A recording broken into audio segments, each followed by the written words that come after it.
Дүрілдеп өтіп жатқан тойдан ақырын сытылып сыртқа шығып кеттім. Дүбірлеген зал іші қапырық, удашу музыка, кезек-кезек топ-тобымен шығып жатқанда сөздерді сағызша созып сөйлеушілер ығыр-ғып жіберді. Шөп біткен қурайланып, шілденің піскен шағы, мейрамхананың алдында ары-бері жүргіштеп, тау жақтан ескен самалға кеудені тостым. Арықтағы ағаштар аясына қарай бара жатқанымда, ағатай деген дауысты естіп тұрып қалдым. Қасыма жазғы шифон, жеңсіз көйлек киген, толықша әйел ентіге келіп, «Аға, мені танымадыңыз ба?» деді бірден. Қарағым, шырамытатын сияқтымын.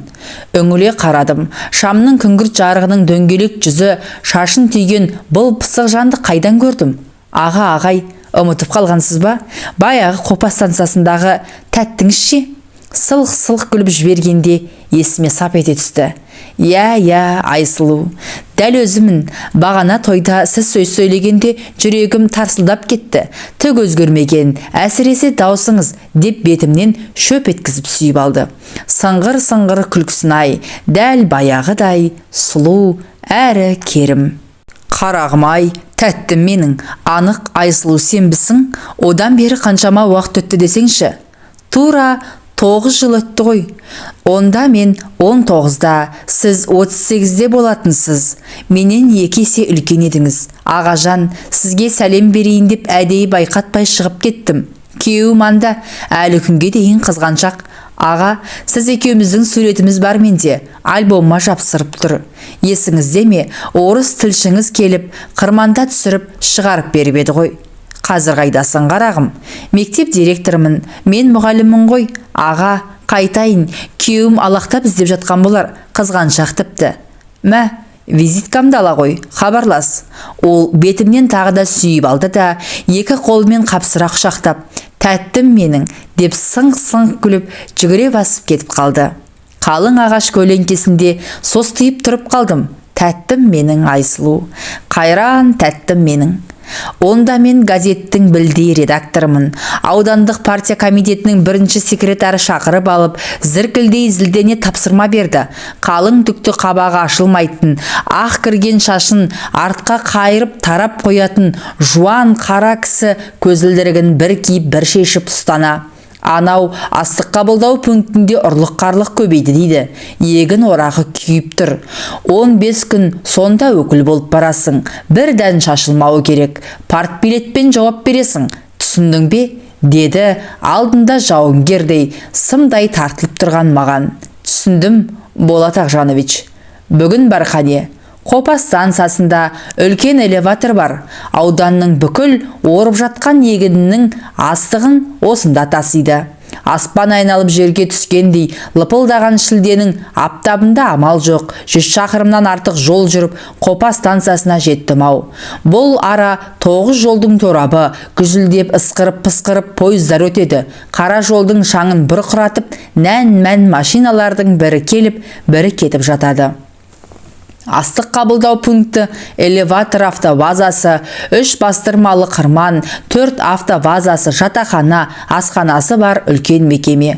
Осының бәрінің директоры бұрыннан танитын жасы келген буырыл мұртты жамағайын ағайым мені көріп қуанып қалды.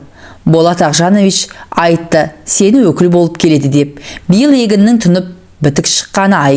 5 жыл бұрын 7 миллион пұт жинап едік. Биыл аудан 10 миллионға жетейін деп тұр.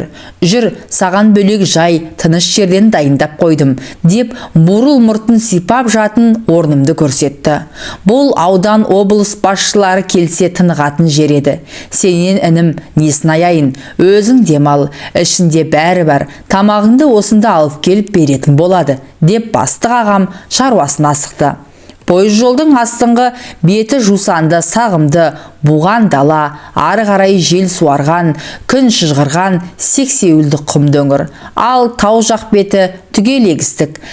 Қазір сары алтындай толқып, шалқып ұшы қиырына көз жетпейді. Тың көтеру деген Хрущевтің ұранымен бұрын мал жайылымы болып келген алып алқапта соқа түсіп, айдап тастапты. 4-5 жыл ғана бір өнім береді, ал қалған уақытта аңызаққа күйіп, қу сабағы сорайып, комбайн түсуге де жарамай қалады. Биыл егін ырғын, елдің бәрі көңілді, ала шапқын, жуынып шайынып болып далаға шығайын дегенімде есік тақылдады. Кіріңіз. Сәлеметсіз бе ағай, деп жасы 40-тан асқан, кең мол жеңіл көйлек киген толық әйел, оның артына жасырына үлбіреген қыз кіріп келді. Мә, ағай деппін ғой, менен де кіші жапжас екенсіз ғой. Сізге түса салып келдім. Мен осында аспазбын, әрі таразыда істеймін, осында тұрамыз. Үлгер алмай жатсам, мына қызым Айсұлу алып келіп береді, деп әйел стол үстіне ақ орамал жайып, тамақтарын қоя бастады. Атым Назымбек, 38-демін, дедім, жас дегенге намыстанып. Нәке, асыңыз тәтті болсын. Егер бірдеңелер керек болып жатса, ертерек айтып қойыңыз, бәрін әзірлеп береміз, деп толық әйел қызын ертіп шығып кетті. Астық қабылдау пунктін түс ауа аралап шықтым. Егін басынан тізіліп, нән машиналар келіп, қырманға қорабындағы астықты суылдатып, төгіп, қайта қара жолды шаңдатып, сары жалданған егін алқабына тартты. Қырманда тау-тау үйілген қызыл бидай, арпа, ертерек орылып таразыға салынып, қамбаға құйылып жатыпты. Бәрін аралап, аяңдап, оралғанымша кеш болды. Далаға душқа түсіп келе жатқан жайыма кіре берсем, бағанағы шешесінің артына жасырынған еліктің лағындай қыз күтіп тұр. Аға, тамаға келдім, деді, көзін жарқ еткізе бір қарап. Айсұлу, қазір киінейін, деп жалаңаш кейпімнен қысылып, төр бөлмеден жейде сымымды киіп шықтым.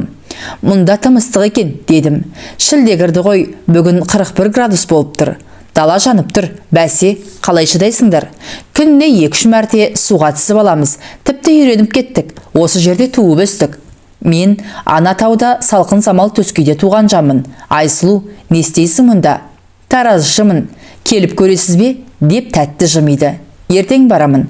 Айтпақшы, мынау менің кітабым, деп сиырдың тілінде жып-жұқа жаңа шыққан әңгімелер жинағымды бердім. Ой, рахмет ағай, сіздің әнеугінгі газетке шыққан Қос ғашық деген әңгімеңізді оқыдым. Тек бітпей қалған секілді. Соңында не болғаны түсініксіз. Әдей солай істедім. Оқырман ойлану керек. Жақсы ағай, деп ыдыс аяғын жинастырып, берген кітабымды алып, қыз шығып кетті. Электр жарығын жақпай, кешкі қараңғылықта біраз отырып, далаға шықтым. Екінші қауым түні бойда тыным таппайды. Қаздай тізіліп, 5-6 комбайн шамдарын жағып алып, теңізде жүзген қайықтай, алыста егін орып жатыр. Гүж-гүж еткен ауыр үлкен машиналар легі де тоқтар емес. Бүкіл станса, элеватор, астық қабылдайтын жердің бәрі самаладай жап-жарық. Төменгі құм өңірімен ыстық леп соғады. Дала әлде лапылдап тұр.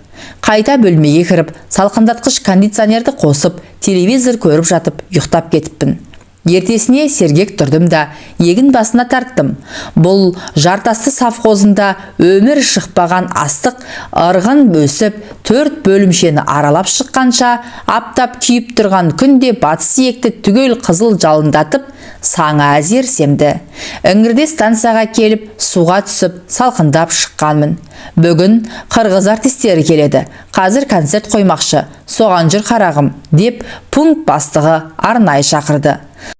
Дала қосынында сүргізілген сәкілерге отырып, біразы қара жерге малдас құрып, даладағы сахнадан концерт көрдік. Айсұлу шешесі, өзінен айнымайтын сіңлісі үшеуі келіп, бір бүйірдегі жерге жайғасты. Өздері кішкентай орындықтарын ала келіпті. Комбайншы, шофер, қырманшы қыз келіншектер топ-тобымен келді. Жігіттер дабырласып темекісін тартып тұрса, орамалдарын шешіп шаштарын тарап, сәндене қалған бойжеткендер сылқ-сылқ күліп, бір-біріне тығыла түсіп, жан-жақтарына ұрлана көз салады. Ауыл шаруашылығы институтының студенттері лаборант қырманшы болып бөлек жатақханада жатады. Күндіз күнге толыққан жүздерін орамалдарымен тұмшалай байлап алған олар құлпырып кетіпті. Алдыңғы қатардағы екі аралықты орындықта бурыл мұрт пункт бастығы екеуміз жайғастық. Шіркін, далада шырқалған әндер қандай. Әсіресе гармонды кері тартқан қырғыздың жаныңды үзілдіріп, тебірентіп, телегей теңіз сезімге шым батырып алып кететін әндері қандай десеңші.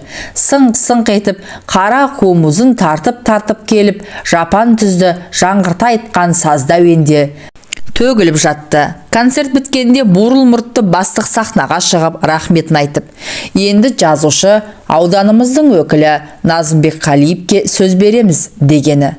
Алатаудың күнгейін, теріскейін телемген, түйенің қос өркешіндей қазақ-қырғыз ешқашан енші бөліспеген бауырларымыз. Манастай алып батыр ұрпағы өнерпаздарының шырқаған әндері бойымды балқытып, шымырлатып, жанымды жадыратты. Өнерлеріңіз өрге жүзсін, өмірде де, өнерде де биіктен көрініңіздер дегенімде бәрі түк тұрып қол соқты. Анадай жерде шам жарығында жанары жарқылдап, аппақ тістерін көрсете күліп, Айсұлу шешесі екеуі алақандарын аямай шапалақтап тұрғанын көзім шалды. Студент қыздар да кете қоймай шоғырланып, маған тақап, жазушы ағай, кітабыңызды бересіз бе? Не жөнінде жазасыз? Махаббат туралы жазғандарыңыз бар ма? Деп сұрақтарды төпелеп қоя жөнелді. Бұл Назымбек Қалиев деген ағаларың өте мықты жазушы. Біздегі кітапханаға кеше кітабын беріп қойған. Содан алып оқыңдар. Бүгін таң қараңғысынан кейін сонау бурылы, Жарастыдағы дейін жердің бәрін аралап жаңа келді. Ағаларың осында болады ғой, қазір демалсын деп, бурыл мұрт бастық мені қоршай алып, сыңғырлаған қыздардың арасынан суырып алып шықты. Шешесінің қолында анадай жерде Айсұлу артына маған бұрылып қарай кетіп бара жатты. Райисполкомның Іркіл деген сары орыс төрағасы келіп, онымен бірге ауданды аралап 2-3 күн жүріп қайттық. Сол күні бурыл бастық үйіне шақырды. Қақталған қойдың басын тартты. Райисполком төрағасы арақтан тартынбайды. Құдықсы келді. Қанша ішсе де мас болмай, быршып терлеп, қызара бөртіп отыра беретін дөңбектей ірі жан. Оны шығарып салған соң, бас инженер арық көзілдірікті бұжыр бет, қартпа қара кісі қонаққа шақырып тұр. Аға, әуре болмаңызшы, мен кешке қаға жазатын едім. Дәстүр солай қарағым, алыстан 6 жасар бала келсе, 60-тағы шал келіп сәлем береді деген қазақпыз. Ықылас пейіліңізге рахмет аға, деп әзер сұранып қалдым. Бурыл мұрт бастық ағам бөлмеге келіп, қарағым, күнде қолға түсе бермейтін аудан басшысының бірісің. Бірі ғана емес, бірегей жазушысың. Осындағы белсенді аға інілерін кезекпен төрлерін көрсетіп, қонақ қылмақ еді. Бармайым депсің ғой. Сіздерге рахмет. Маған асхананың дәмді асынан артық ештеңе керек жоқ. Интернат, әскер, студент кезіміздегі көпшілік тамағын сағынамын шынымды айтсам. Түнге қарай жазуым бар, айып етпеңіздер, деп жұқалап айтып түсіндірдім ау. Қырманды аралап жүріп, үстінде қызыл жалау тігілген үйдегі таразыда тұрған қызды Айсұлуды әдейі іздеп бардым. Басына жеңіл орамал тағып алған қыз таразыда тұрған машинадағы астықты есептеп, дәптеріне тәлпіштеп жазып жатыр. Ағажан, көрінбей кеттіңіз ғой, деді, көзіне түсіріле байлаған орамалын шешіп алып. Ауданның егіншілерін аралап қайттық. Қайдам, студент қыздарды концерттен кейін сықылықтатып мәз қылып көп тұрып алдыңыз ғой. Олар бірінен кейін бірі сізді сыртыңыздан сұрай беретін болды. Кітапханадан кітабыңызды алып, жапа-тармағай оқып жатыр. Саған жеке бердім ғой. Оқыдым, солтынақ оқып тастағам. Қалай екен? Қыздарға жалпы, әйелге өте қатал қарайды екенсіз. Оларды аямай, кілең бір жаман жүректі, бұзылғандарын кейіпкер етіп алып, сүмірейтіп жібересіз. Сонша неге жек көресіз? Солай ма? Жоқ, жақсы көремін. Ана студент қыздар ма? Солардың жатын жайына барып, қай бой жеткенді таңдадыңыз? Айсұлужан, сен қызғанып тұрсың ғой. Менің міндетім ғой, аралап көру, тексеру. Осы арада сенен әдемі, сенен көркем қыз жоқ. Шын айтасыз ба? Шын сөзім, міне әдейі сені іздеп келдім. Аядай ғана таразышылардың бөлмесінде екеуміз ғана. Әйнек деген терезе ар жағында таразыға машинаның бірі келіп, бірі кетіп жатыр.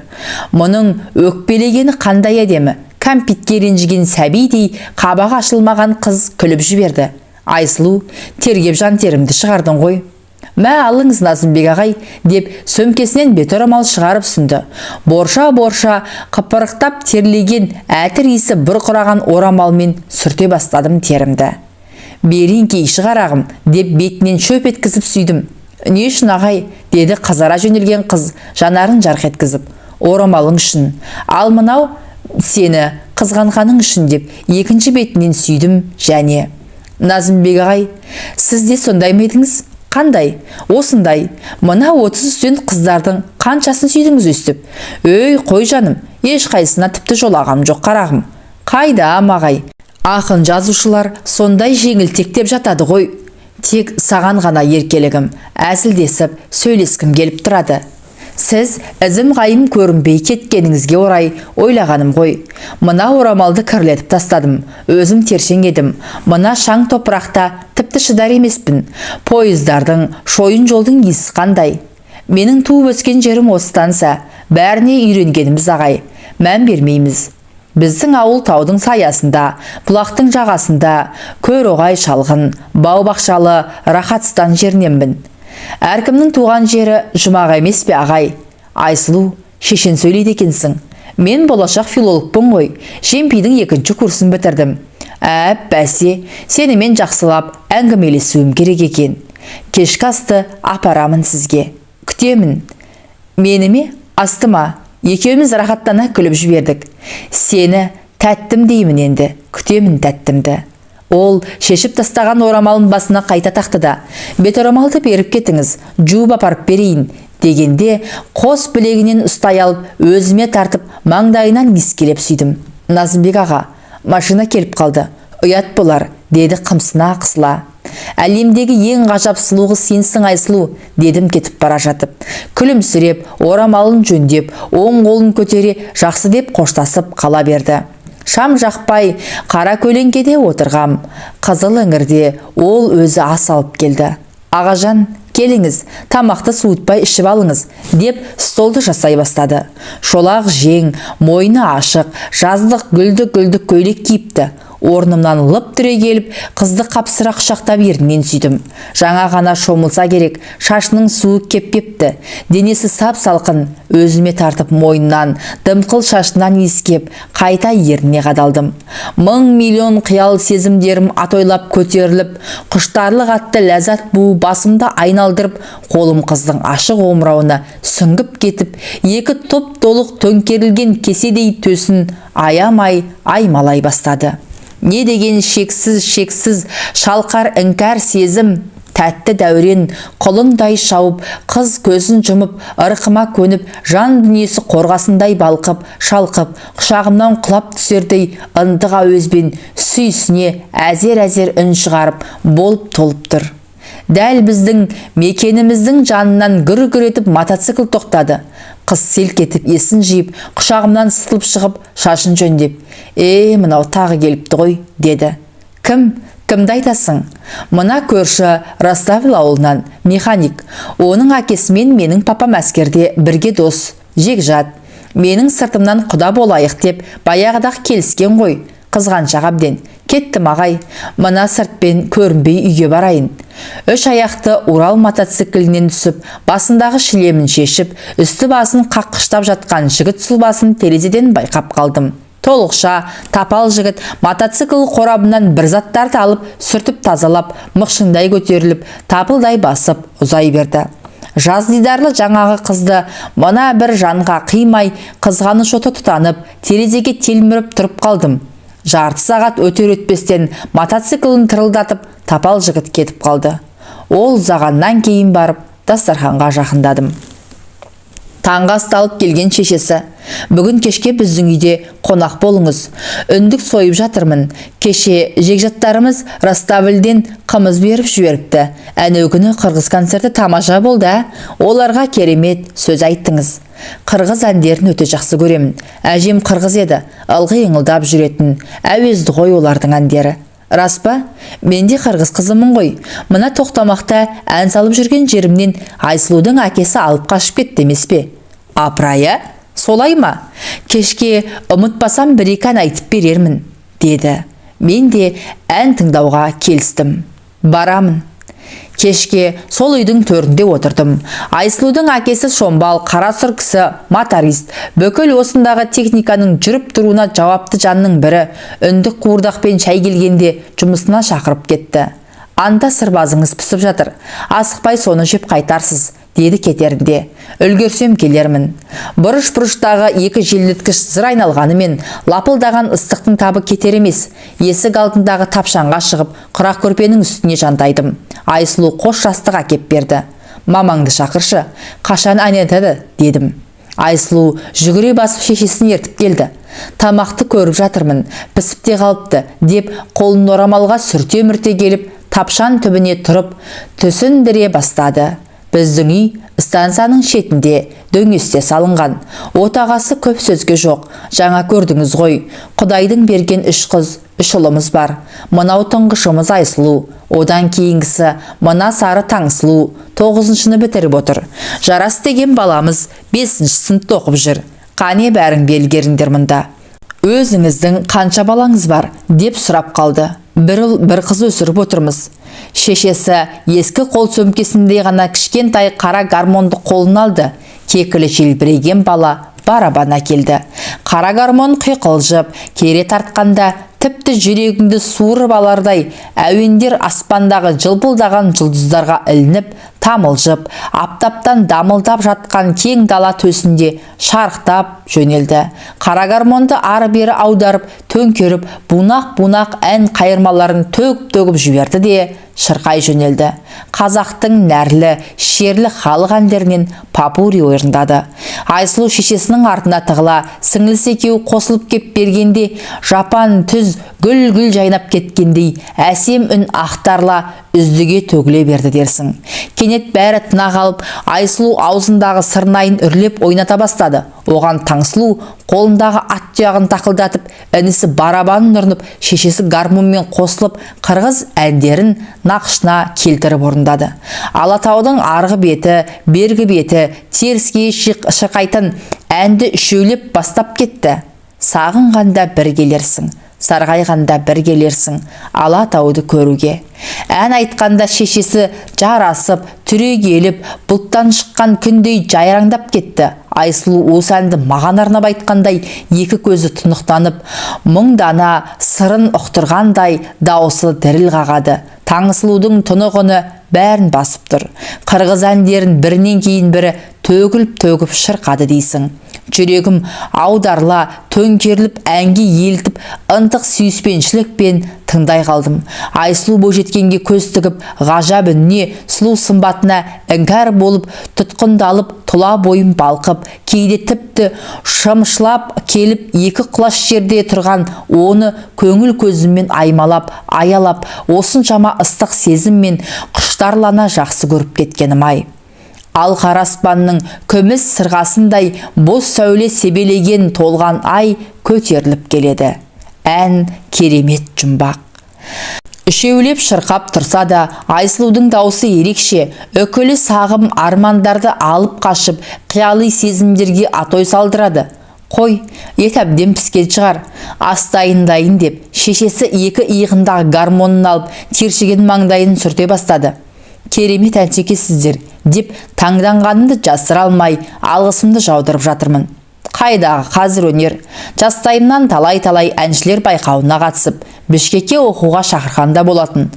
Тоқмақтың жұлдызы атанып, шырқап ән салып жүрген кезімізде, осы үйдің отағасы достарымен келіп алып қашып кетті еместе. 6 бала өсіру де оңай емес. Осылардың басын қосып, оркестр құрсам ба деген ойымда бар еді, деп шешесі салдырап астайындауға кірісті. Нан табақ етке беттей алмай ырымын жасадым. Тағы да қолқалап етім, үшеу қосылып, тамылжыта 2-3 ән айтып берді. Қош бол қалқам көргенше, қайта айналып келгенше деп, кетерімде айтқан әні жүрегімде тербеліп тұрып қалды. Назымбек аға, қарамайсыз ғой бізге, студент қыздарға асығып барасыз ба? Деді артымнан қуып жеткен Айсұлу еркелей. О, тәттім, жаным халің қалай? Кешек айтқан әндерің көкейімде үйіп тұр. Аға, ертең үйдегілер Расставельге досының туған күніне кетеді. Мен бармаймын. Айка, онда ертең отардағы көлге шомылып келейік. Қазір соған барып көріп, тапсырма берем. Екеуміз ғана рахаттанып демалсақ, жарай ма жаным? Жарайды, деп қолындағы кішкене орамалын тербете сың-сың күліп бұрылып кетті. Түске салым 30 шақырымдай жердегі Отар көлінің жағасына келіп жеттік. Машина іші қапырық, көл жағасы салқын, тотияйындай көкпеңбек болып жарқырап самал ұрып тұр. Бойыңды сергітеді. Жағасындағы тал теректер қалың тоғайға айналған, жапырақтары сыбырласып, біздің келгенімізге қуанғандай, құстар да шулай қарсы алып пыр-пыр ұшып қонады. Осы жердің күзетшісі мосқал сақалды орыс қонақ күтуге әбден төселіп алса керек, бөлек үй дайындап, балық аулап қойыпты. Шыныдай мөлдіреген көлдің екінші қабағы қалың қамыс құрақтардан көрінбейді. Ал төменгі жағы жап-жасыл толқыған теңіздей жүгері алқабы. Бәрі де өте керемет. Жұп-жұмсақ құмды жағалауда шешіне сала суға күм секірдім. Айка, келші жаным. Ұялам бір түрлі. Ешкім жоқ қой? Сіз ше? Мен екеуміз бір жан болып кеттік деп жүрсем? Ой, тәтті сөйлейсіз Назымбек аға. Қыздардың бәріне осылай дейсіз бе? Жоқ, жоға. Аспанда ай жалғыз, жерде мен үшін Айсұлу тәттім жалғыз. Ол кішкене кіріп, бел мен кеудесін бір тартар қызыл гүлді шомылатын лыпасымен шыға келгенде бас салып құшақтай сүйіп алдым. Ешқандай бір міні жоқ құлын мүсінді ай келбетті Айсұлу қымсына басып көлге кіріп барады. Соңынан су шашып, шолпылдата барып қолынан ұстадым. Ол суда жарқыраған ақсазандай жүзіп, сүңгіп, ары-бері әппақ тәнін жарқылдата аунап, рахаттана сақ-сақ күледі. Тәттім, сен керемет жүзіп екенсің ғой. Жазда жылда нағашыларыма барып, Ыстықкөл жағасында демаламыз. Ал мен әскерде тынық мұхитта шомылғанмын. Екеуміз тып-тыныш жатқан көгілдір айдын бетін айран асырын шығарып, бір-бірімізге су шашып, ол қашып, мен қуып, мәре-сәре болып, тоңғанша судан шықпадық. Күзетші әйелі екеуі бөлмемізге тамақ алдырып әкеп, дастархан жасап қойыпты. Балық пен құс етін қуырып, қасына картоп, көк мөкті салып пісіргенде тіл үйреді. Ол шай құйды. Екеуміз әзілдесіп отырып, аз ішкен қандай десеңші.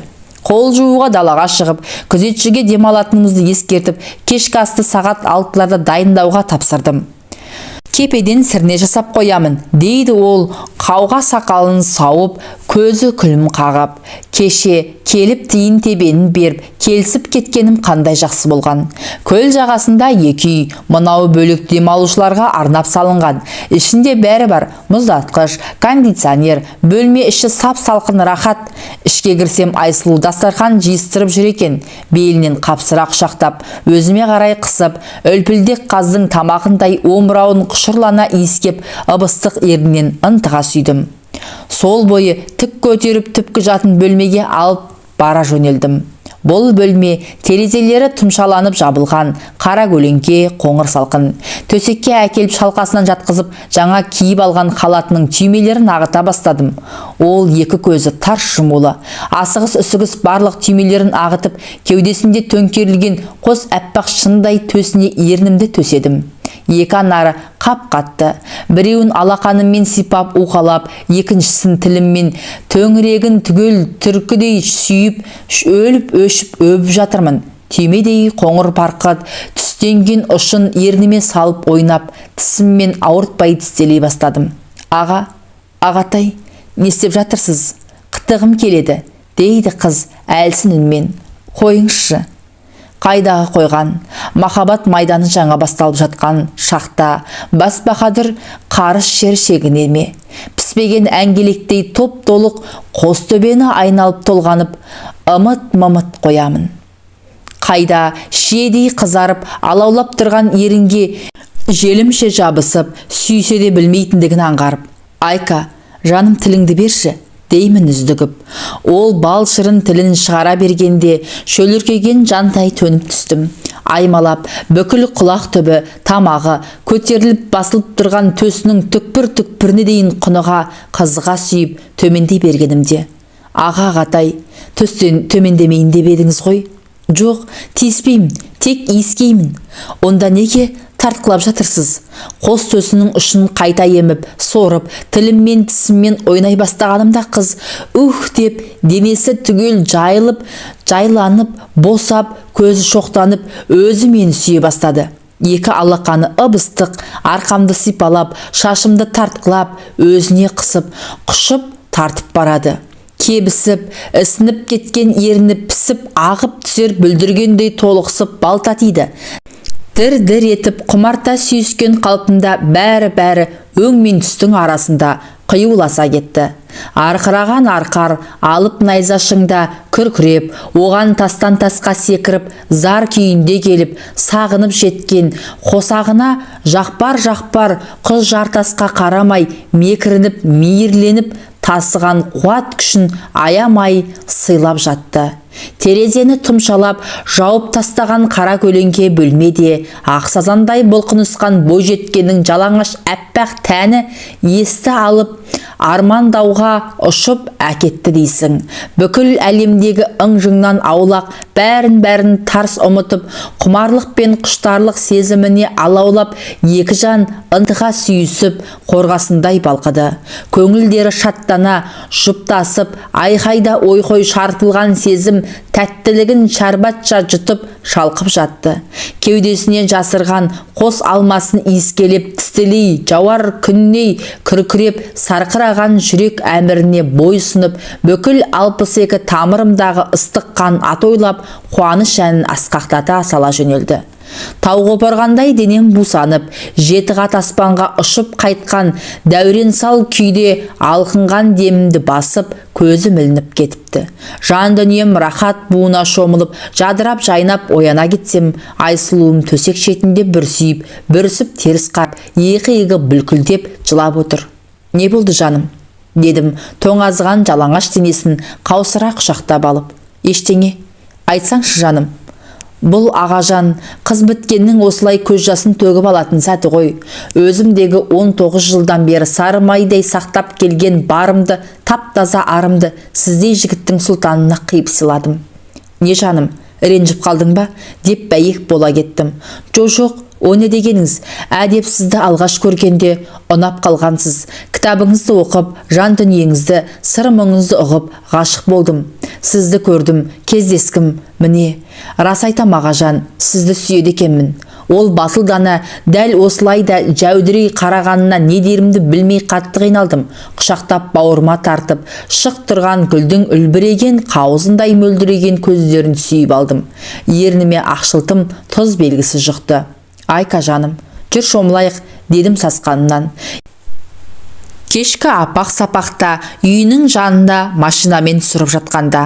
Айка жаным, қабағың бір ашылмадау, ағаңа ренжіп қалған жоқпысың? Деп тағы сұрадым.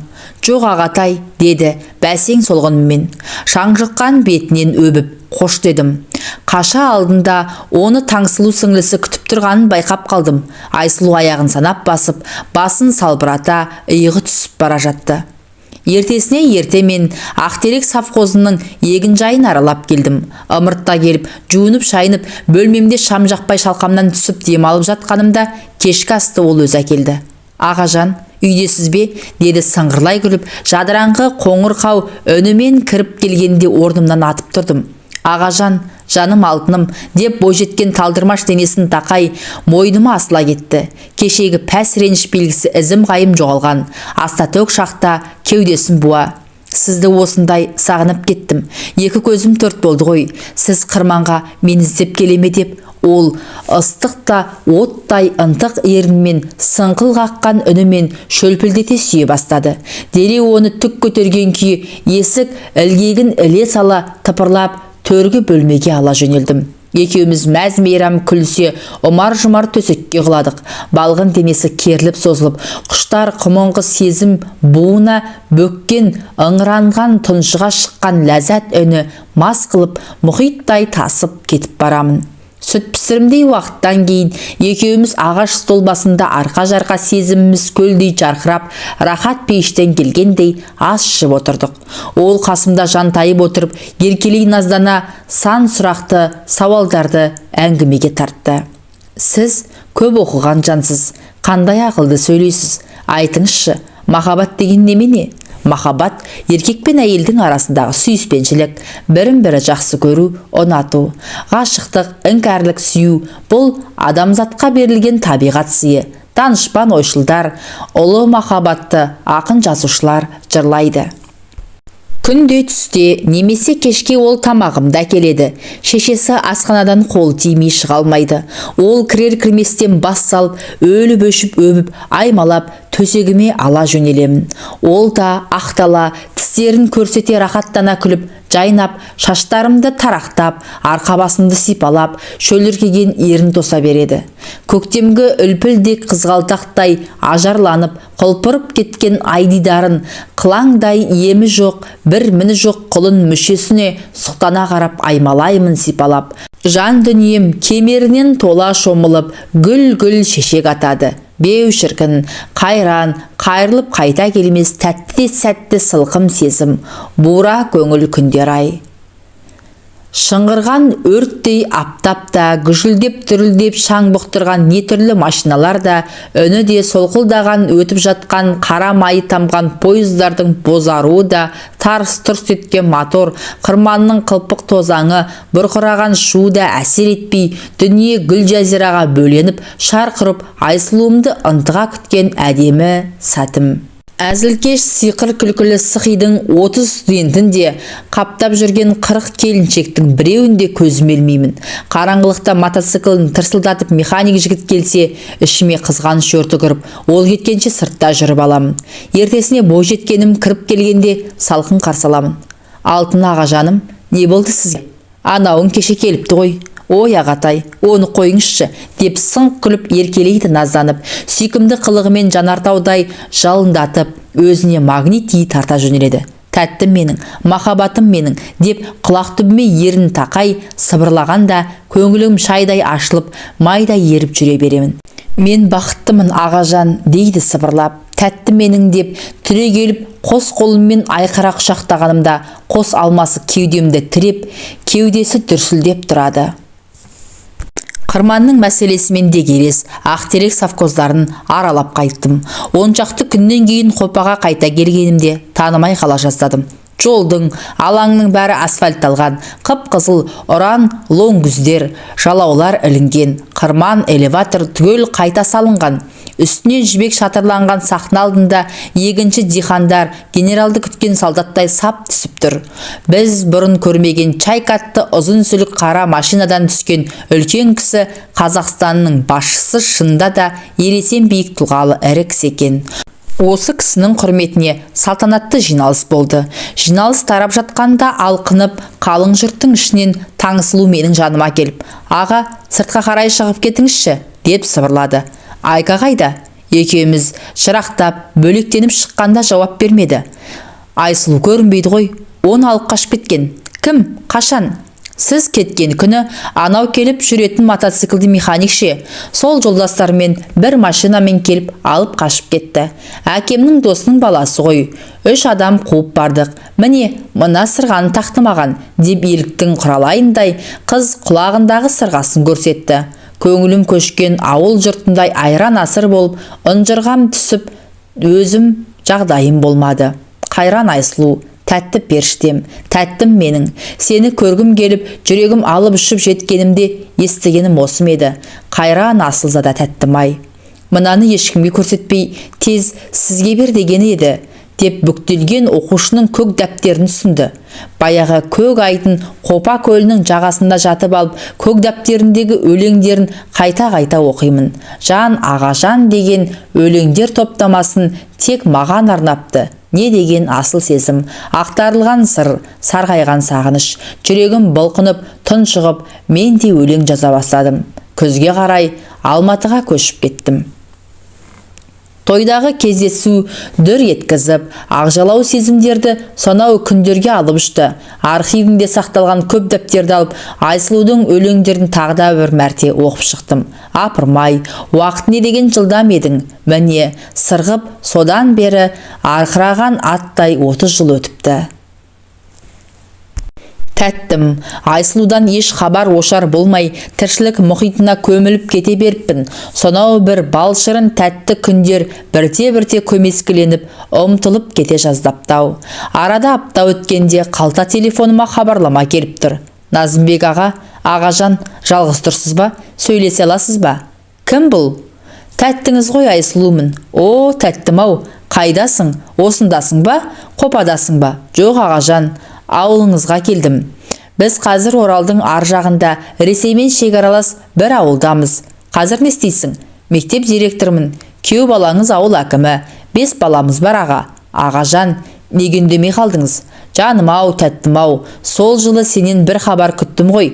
Неге телефон шалмадың? Сенесің бе? Сағынып құса болып кеттім. Тек ескерткішке берген көк дәптерің ғана қалды. Соны ақтарып оқимын. Аға, ағажан, менде де сізден бір ескерткіш қалып қойды. Күйеуге тигеннен кейін 9 айдан соң босанып ұл таптым. Қазір 29-да. Астанада теледидарда жұмыс істейді. Өмірбек Бағдаулетов деген режиссер. 2-3 фильм түсірді. Сенесіз бе? Тұп-тура сізден айнымайды. Екеуміздің сол бір тамаша күндеріміздің куәсі сол. Бұл аға, сіз айтатын шын махаббаттан жаралған Өмірбек ұлым топ жара шықты. Өлең жазады, аты шықты. Сізден айнымайды, ағажан. Өмірбек Ақжолтай болып, соңынан ерген 4 іні қарындасы бар. Күйеуің сеземе? Жоға, мені өлердей жақсы көреді. Алғашқы түні қыз емессің деп бетіңе басқан жоқ па? Мас болып қалды ғой, ертесіне сен бетіңді аштым деп едім. Қатты риза болды. Алматыға келсеңші, болмаса мен Оралға ұшып барайын. Аға, ағажан, енді кездесудің керегі жоқ. Мен де енді телефон шалмаймын. Махаббат деген ұлы сезім баяғыда балғын күйінше сақталсын шаға. Сізді өмір бойы сүйіп келемін. Өлердей ғашық болдым ғой. Бар кітабыңызды тауып оқимын. Неге сіз екеуміздің арамыздағы шын махаббат жөнінде жазбайсыз? Сыртынан ғана көріп, көз қырыңды салып қойыңызшы Өмірбегіңізге. Бірақ ештеңе демеңіз, бұл сыр екеуміздің ғана арамызда мәңгілік құпия қалатын асыл қазына болсын. Жан аға, асыл аға жаным-ау менің, сау болыңыз. Тәттім менің дегенімше болған жоқ. Байланыс үзіліп кетті. Қайта хабарласар деп күн күттім, ай күттім, тым тырыс. Ол хабарласқан қалта телефон нөмерін қайта-қайта терсем де мүлде өшіріліп тастапты. Ақыры бұл әңгімемді қадалып отырып жазып тастадым. Шынында да махаббат деген немене осы? Нағашыбек Қапалбекұлы. Махаббат деген немене?